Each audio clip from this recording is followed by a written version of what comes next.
수험생 여러분 안녕하세요. 상크 이자스입니다. 경찰 수험 카페에서 수험생분이 저에게 질문을 남겨주셔가지고 제가 답변 한번 드려볼게요. 한번 읽어볼게요. 선생님, 질문이 있습니다. 일이라 독해 마스터라는 책을 샀는데 독해 문제집도 한 권 반복해서 계속 보는 게 좋을까요? 정답을 분석하고 해석도 다 해볼 생각입니다. 어느 문제집이건 하나만 계속 파는 게 낫다고 생각하는데 조언 좀 부탁드립니다. 그리고 이 책이 좀 난이도가 낮다는 말도 있어서 걱정이 되네요. 첫 번째, 우선 저는 독해는 언어예요. 언어는 계속 꾸준하게 문제를 풀면서 문제 푸는 감이 중요하다고 생각합니다. 그래서 일단은 반복해서 보기보다는 독해 마스터라는 교재가 끝나고 나서는 다음 교재로 넘어가시면 좋을 것 같아요. 물론 복습 효과는 우리가 충분히 살릴 수 있어요. 먼저 유형별 독해를 이제 풀 때 우리 수험생들이 유의할 점이 몇 가지 있죠. 첫 번째는 유형별로 접근하는 방법을 잘 아셔야 합니다.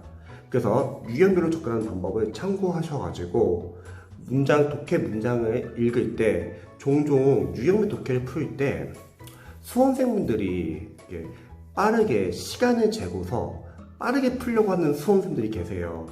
만약에 영어를 잘 하시는 수험생분들은 당연히 시간을 재고서 빠르게 풀어도 괜찮습니다. 예를 들어서 영어 영문학과를 나왔거나 또는 대학 편입을 합격했거나 또는 수능 때 외국어 영역 1등으로 나왔던 수험생분들은 빨리 읽으면서도 독해 내용 파악이 되니까 그런 분들은 빨리빨리 시간 재면서 풀어도 상관없어요. 하지만 일반 수험생분들은 문제가 잘 아직 읽지를 못하는데 시간 재고 풀거나 빨리 읽다 보면 감독해를 하게 되고요. 내용 파악을 다 놓치됩니다. 그래서 저는 유형별 독해까지는 천천히 푸시면 좋을 것 같아요. 내용 파악을 하는 거죠. 그럼 선생님, 도대체 그러면 빨리 푸는 연습을 어디서 해야 합니까? 빨리 푸는 연습은요, 이번에 추 단계에서 어휘, 생활영어, 문법, 그리고 독해를 풀 수 있는 영어 연도별 기출이나 동형 모의고사에서 시간 배분을 하시면 되세요. 일단은 유형별 독해에서는 내용 파악을 해주시기 바랍니다. 그런데 우리 경찰 수험생들이 사실 글을 읽다 보면은 원어민이 아니다 보니까 당연히 내용 파악을 놓칠 수 있어요. 그럼 그럴 때는 어떻게 하냐면 글을 읽으면서 중심 내용이나 키워드에는 계속 표시를 하면서 의식을 해주시기 바랍니다. 또 중요한 내용은 계속 반복해 줄 거예요. 뭐 재질수를 할 수도 있죠. 바꿔 써줘가지고. 그래서 글을 읽으면서 내용 파악하면서 반드시 풀어보시기 바랍니다. 그리고 문장이 있다 보면은 해석이 잘 안 되는 문장도 있을 거예요. 그런 문장은 바로 해석을 찾아보면은 여러분들이 문제 푸는 능력이 향상이 안 됩니다. 해석이 안 되는 문장은 그냥 일단은 읽고 넘어가세요. 대신에 해석이 안 되었던 문장 앞부분과 뒷부분, 앞뒤 문맥을 통해서 앞문장과 뒷문장의 내용 파악을 통해서 해석이 안 되는 이 부분은 아마 문맥상 이런 게 아니었을까? 이런 내용이 아니었을까? 이런 걸 유추하는 거죠. 이게 실력이고 실제로는 이게 필요합니다. 그러기 위해서도 글을 읽으면서 내용 파악을 하셔야 합니다. 그리고 해석이 안 되었던 문장은 추후에 독해 노트라는 걸 하나 만들어가지고 거기다 해석이 안 되는 문장을 옮겨 적는 거예요. 그리고 거기서 문장 구조 분석을 철저히 해주시는 거죠. 보통 수험생분들이 유형별 독해에서도 문장 구조 분석을 철저히 하려고 하시는 분들 계세요. 근데 저는 문제 풀 때는 문장 구조 분석은 안 했으면 좋겠습니다. 그 이유가 우리가 만약에 구문 독해를 한다고 하면 구문 독해의 취지는 우리가 해석을 정확하게 해석하기 위해서 거기서는 문장 구조 분석을 따져야 돼요.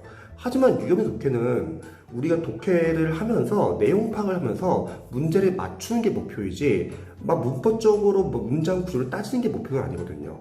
그리고 문장 구조 분석을 잘 하시는 수험생들은 상관없지만 만약에 문장 구조 분석이 아직 미숙하신 수험생들은 유형별 독해에서 문장 구조 분석을 하다 보면은 내용 파악 다 놓쳐요. 그래서 일단은 독해를 풀 때는 문장 구조 분석은 너무 신경 쓰지 마시고 최대한 문제를 맞추기 위해서 내용 파악을 하시되 대신에 풀고 나서는 반드시 해석이 안 되는 문장은 독해 노트에 정리해 두시고 거기서는 문장 구조 분석을 해주세요. 그렇게 독해 노트를 만들다 보면은 자신이 약한 문장들이 계속 하나, 둘, 셋 이렇게 계속 쌓이게 될 거예요. 그럼 거기서 내가 아직 이런 부분이 약하구나를 알 수 있죠. 만약에 이런 연습을 안 하면 우리 수험생들 추후에 어떤 문제가 생기냐면요. 가끔씩 독해를 하다 보면 여러분들이 해석이 잘 되는 경우가 있잖아요. 그런 경우는 보통 강사로서는 여러분들이 알고 있는 문장 구조 위주로 글이 나온 거죠. 하지만 여러분들이 독해를 하다 보면은 해석이 잘 안 되거나 아니 내용 파악이 안 되거나 또는 머리가 갑자기 하얘지는 경우도 있다는 거죠. 그럴 때는 자신이 약한 문장 구조를 제대로 체크하지 못했는데 그 문장 구조가 독해집에서 나온 경우입니다. 그래서 우리 수험생들은 풀고 나서 독해 노트를 만드셔가지고 해석이 안 되는 문장들을 다 모아놓고 거기서 문장 구조 분석을 해주는 거예요. 그 다음에 답의 근거를 찾는 연습도 해야 돼요. 정답의 근거가 분명히 지문 안에 있을 겁니다. 그게 뭐 재진술되어서 나올 수도 있죠. 그래서 답의 단서를 찾는 연습도 하시고요. 또 반대로 오답은 매력적인 오답 포인트가 있을 거예요. 오답을 피하는 연습도 하는 겁니다. 그러면서 계속 리딩 스킬도 연습하고 유형을 접근하는 연습도 하는 거죠. 자, 그리고 나서 마지막은 독해용 어휘, 모르는 독해용 어휘들을 독해용 어휘 노트에 따로 정리를 해주세요. 다행히도 독해서는 자주 쓰이는 어휘들이 계속 쓰입니다. 그래서 모르는 독해용 어휘들은 독해용 어휘 노트에 정리를 해놓고, 자, 문제는 근데 독해용 어휘 노트를 우리가 외울 시간은 없어요. 여러분들이 지금 공무원 어휘 교재도 봐야 되고 타목도 해야 하기 때문에 그럼 독해용 어휘 노트는 자투리 시간을 활용해서 보시기 바랍니다. 자투리 시간, 쉬는 시간, 점심시간, 저녁시간, 집에 갈 때 버스 안이나 전철 안에서 또는 집에 가서 잠자기 전에 볼 수 있다고 했죠. 또 잠자기 전에 만약에 독해용 어휘 노트를 본다. 잠 잘 오겠죠. 자는 동안에 단기 기억이 장기 기억으로 바뀌고요. 그렇게 여러분들이 자투리 시간을 활용하시면요, 하루에 60분을 확보할 수 있습니다.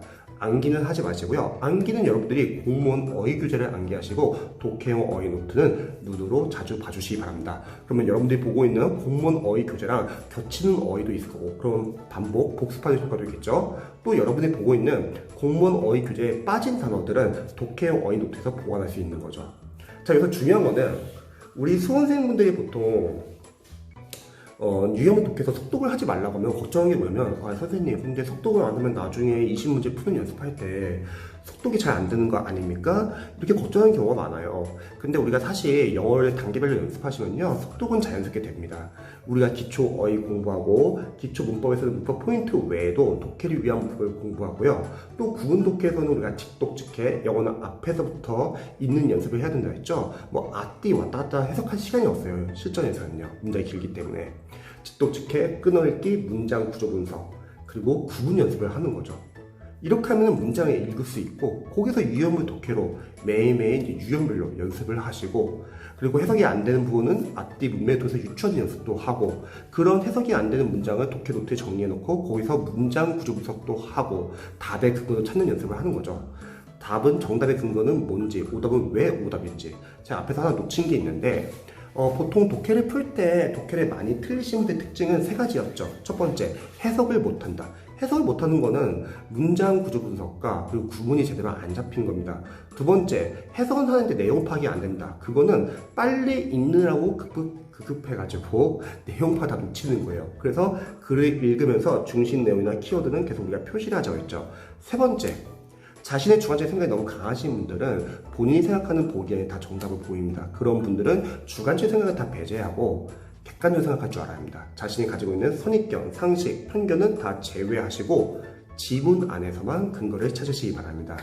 자, 이렇게 연습을 하면은 자연스럽게 문장이 빨리 익히지 않을까요? 그리고 내용 파악도 같이 우리가 내용 파악도 같이 연습을 할 수 있겠죠. 그래서 이렇게 연습하신 분들이 실전 시험에서는 속독과 내용 파악을 둘 다 이제 할 수 있는 거고요. 이런 연습을 안 하신 분들은 빠르게 읽다 보면 내용 파악 다 놓치게 됩니다. 그래서 저는 이런 연습만 충분히 해도 유형 독해는 복습 효과가 있기 때문에 한 교재를 끝내면 다음 교재 넘어가시면 좋을 것 같아요. 그리고 보통 이제 다음 교재를 굳이 안 넘어가도 될 것 같은 거는, 경찰 시험은 보통 6개월에 한 번씩 있기 때문에 이 다음에는 경찰 영어 연도부 기출, 그리고 공무원 영어 연도부 기출을 풀면 됩니다. 거기 안에 이 독해 요지문이 있잖아요. 자, 그리고 이 책이 좀 난이도가 낮다는 말도 있어서 걱정이 되네요. 걱정하지 마세요. 일단은 난이도가 높고 낮음은 중요하지 않고 본인 실력에 맞는 교재를 정하셔야 합니다. 만약에 본인 실력보다 어려운 교재를 풀잖아요. 그럼 몇 문제 못 풀어요. 그것보다는 본인 실력에 맞는 교재를 풀어가지고 적어도 독해가 우리가 시험에서 한 10줄이 나온다. 그럼 10줄 정도 맞춰서 푸는 게 좋죠. 아, 선생님 그래도 어려운 지문은 연습해야 되지 않습니까? 그거는 영어 연두부 기출에서 연습하면 됩니다. 경찰 영어 연두부 기출 풀고 경찰 영어보다 좀 더 어려운 공무원 영어 연두부 기출 풀면요 알아서 어려운 문제 많이 나옵니다. 그리고 어려운 문제는 너무 걱정하지 마세요. 경찰 영어 독해가 물론 어려워지긴 하지만 우리가 실제로 틀리라고 내는 문제는 많지는 않아요. 그래서 어려운 문제는 기출에서도 충분히 잡을 수 있습니다. 그래서 이런 식으로 한번 공부해 보시면 좋을 것 같습니다.